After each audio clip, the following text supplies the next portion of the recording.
안녕하세요. 다정한 라디오의 마인드입니다.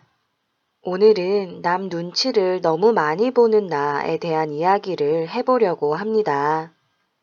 제가 어렸을 때부터 부모님께서 자주 다투셨고, 집안 분위기가 항상 살얼음판 같다 보니까 저도 모르게 항상 남 눈치를 보는 버릇이 생겼습니다.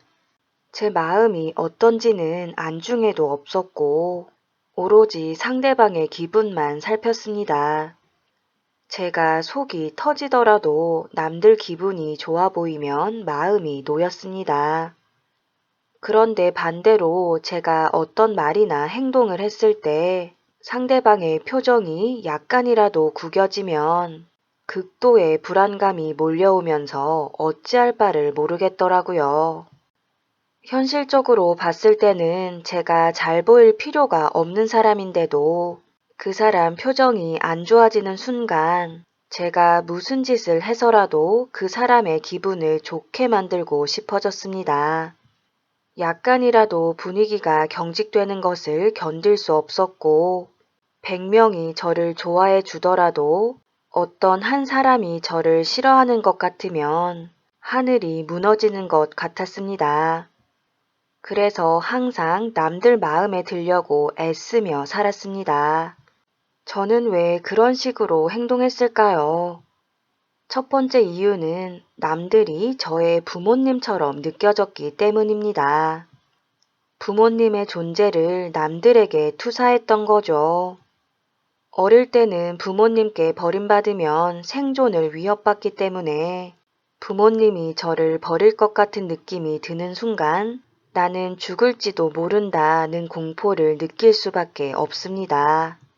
그런데 그 두려움을 정화시키지 못한 채로 성인이 되면 누군가에게 버림받는 건 죽음을 의미한다는 생각에 끌려다니게 됩니다.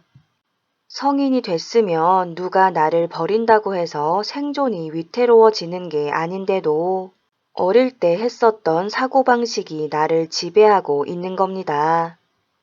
따라서 내가 그런 생각을 붙잡고 있다는 걸 알아차려야 합니다.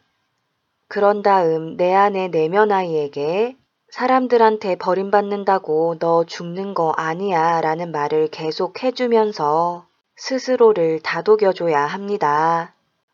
그와 동시에 버림받을 때 느껴지는 공포감과 두려움을 알아차리고 그 감정 에너지가 내 몸에서 풀려나가도록 해야 합니다. 누가 나를 싫어하는 것 같을 때 두려움이 올라오면 일단 저 사람이 나를 싫어하는지 아닌지는 중요한 문제가 아니야. 나의 내면이 두려움으로 가득 차 있다는 게 중요한 문제야 라면서 외부를 향해 있던 내 시선을 내부로 돌립니다. 그 다음에 두려움이 일으키는 느낌을 거부하지 마시고 있는 그대로 받아들여 주세요.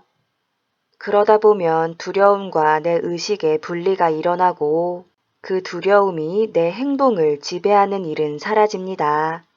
제가 눈치를 보며 살았던 두 번째 이유는 타인이 내 마음을 어떻게 해줄 수 있을 거라고 믿었기 때문입니다. 예를 들어서 타인이 저에게 호감을 보였을 때 제 마음이 안심이 됐다고 합시다. 이때 타인의 호감 표현이 제 마음을 안심시킨 게 아닙니다. 타인이 나를 버리지 않았으니까 나는 생존할 수 있다고 믿는 에고가 제 마음을 안심시킨 겁니다. 만약에 그런 믿음을 가진 에고가 제 안에 없었다면 타인이 저에게 호감을 보이든 말든 제 마음이 요동치지 않았을 겁니다. 다시 말해서 타인의 호감 표현에 대해서 어떤 해석을 내놓는 에고가 내 마음을 쥐락펴락하는 것이지 타인의 행동이 내 마음을 어떻게 해준 게 아닙니다.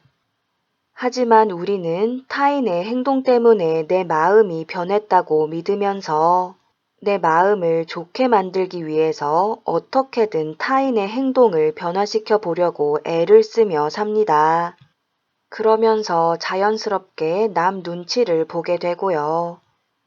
따라서 우리는 타인이 내 마음을 어떻게 해줄 수 없다는 걸 확실하게 인지하고 어떤 에고가 내 마음을 지배하고 있는지를 분명하게 알아차려야 합니다. 그렇게 해서 에고의 소나기로부터 벗어나면 나는 나대로 행복하고 자유롭게 살 수 있고 내가 남 눈치를 보지 않는데도 남들의 사랑은 듬뿍 받는 사람으로 거듭나게 됩니다. 오늘의 이야기는 여기까지입니다. 지금까지 모두가 마음대로 살아가는 세상을 꿈꾸는 마인디였습니다.